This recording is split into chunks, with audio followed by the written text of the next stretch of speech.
হবে মানুষ একটা বাইকটা নাও কাজ হবে বাইকটা মোবাইল হ্যাং হয়ে গেছে। মোবাইলে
না, আমি বাড়িতে এখানে কিছুক্ষণ আগেই ছিলাম। একটা আমার বয়স্ক শাশুড়ি ছিল, আমি ছিলাম, আর একটা আমাদের কাজের মেয়ে ছিল। এখানে থেকে 2 মিনিট আগে আমি এক ভিখারি এসেছিল, সেই ভিখারিকে সাহায্য দিতে গেছিলাম ওই বাইরের বাড়িতে। ওখানে যে ভিখারিকে সাহায্য দেওয়ার সঙ্গে সঙ্গে ওখানে আমরা রাইসাইডের সেন্টার আছে, ওখানে অনেকগুলো মেয়ে ছিল, ওদের সঙ্গে আমি দাঁড়িয়েছিলাম গুচ্ছিতভাবে। আমার এমন সময় একবারে বিক্রম আওয়াজ হয়ে একবারে বিশাল আওয়াজ হয়ে এদিকে বাস্ট হয়ে আমার বাড়িঘর এভাবে ভাঙচুর করে দিয়ে গেল। আমার পায়খানা টাঙ্কি ভাঙচুর করলে আমাদের তো জীবনের আশঙ্কা আছে, এই কাজগুলো কে করলো? আপনার সেগুলো ভালো করে তদন্ত করে তাদেরকে উপযুক্ত শাস্তি দেওয়া যাক। কটার সময় হয়েছে? 8টার দিকে। এটা আমি ভালো বইটা দেখিনি, কিন্তু 8:30 কি 9:30 হবে এরকম। কিন্তু আমরা 2 মিনিট আগে আমরা এখানে আমরা একটা বয়স্ক শাশুড়ি, সে 90 বছরকার, আবার আমরা যদি আমাদের তো জীবনের কোনো আশঙ্কা আছে, এগুলো কে করলো? যদি এখানে যদি থাকতেন তাহলে তো বড় ধরনের হ্যাঁ, তাহলে আমরা 3টে লোকই মারা যেতাম। আমার স্বামীও বাড়িতে ছিল না, আমার ছেলেটাও বাড়িতে ছিল না। তারপর আমি বাড়ির উঠে এসে দেখছি আমার এইভাবে সব ভাঙচুর। কি চাইছেন এখন আপনারা? তদন্ত হোক, সেটা আমরা কি চাইবো?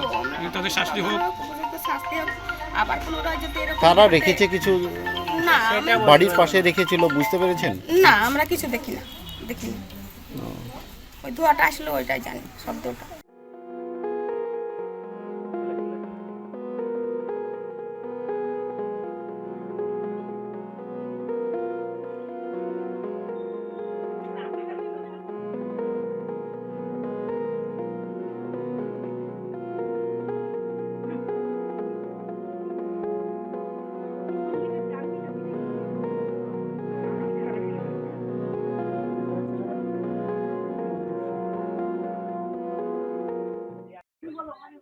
আমি সকালবেলায় মোটামুটি 7:30টার দিকে বাজারে গেছিলাম।